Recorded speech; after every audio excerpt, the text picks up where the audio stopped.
ஒரு சிறிய ஊரில் வாழ்ந்த ராகவும் மூர்த்தியும் சொந்தக்காரர்கள். ஒரே தெருவில் வளர்ந்தவர்கள். ஒரே பள்ளி, ஒரே விளையாட்டு மைதானம். ஆனால் இருவருக்கும் வேறு வேறு குணம்.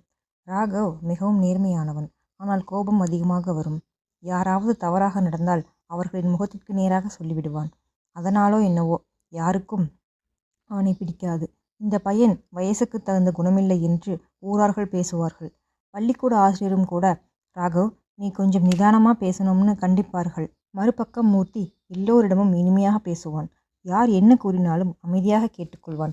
எந்த சந்தர்ப்பத்திலும் யாரிடமும் சண்டை இல்லை. அதனாலேயே எல்லோருக்கும் அவனை பிடிக்கும்.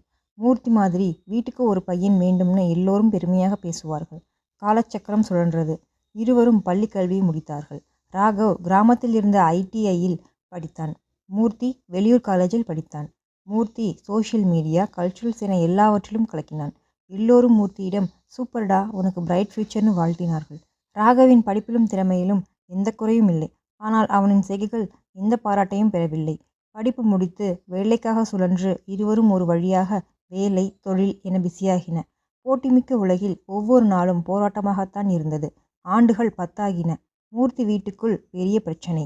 அவன் பிஸ்னஸில் லாஸ், பேங்க் லோன், கெட்ட நண்பர்களின் சகவாசம் என புகழ் எல்லாம் மறைந்து போனது. அவன் மிகவும் வருந்தி வாழ்க்கையையே வெறுத்தான். அந்த நேரம் ராகவ் ஒரு சிறிய ஒர்க் ஷாப் ஆரம்பித்திருந்தான். நேர்மையாக வேலை பண்ணி தன் ஊரிலேயே 5 பேருக்கு வேலை கொடுத்தான். அவன் குணம் இன்னும் அதே மாதிரி நேர்மையாகவும் திடமாகவும் இருந்தது. சில வருடங்களில் ராகவ் அந்த ஊரிலேயே செல்வாக்கு மிக்கவனாக மாறினான்.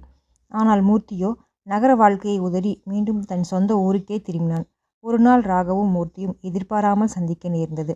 அப்போது மூர்த்தி ராகவிடம், திட்டி கெட்டாருமில்லை, வாழ்த்தி வாழ்ந்தாருமில்லைன்னு ஒரு பழமொழி உண்டு. அதுக்கு நம்ம 2 பேரும் தாண்டா நல்ல உதாரணம் என்றான். நாம் ஒருவர் திட்டுவதால் அழிந்து போவதில்லை, வாழ்த்துவதால் செழித்துவிடப் போவதில்லை. ஒருவரின் வெற்றிக்கும் தோல்விக்கும் காரணமாயிருப்பது அவர்களின் செயல்களை தவிர மற்றவர்களின் திட்டுக்களோ அல்லது வாழ்த்துக்களோ அல்ல.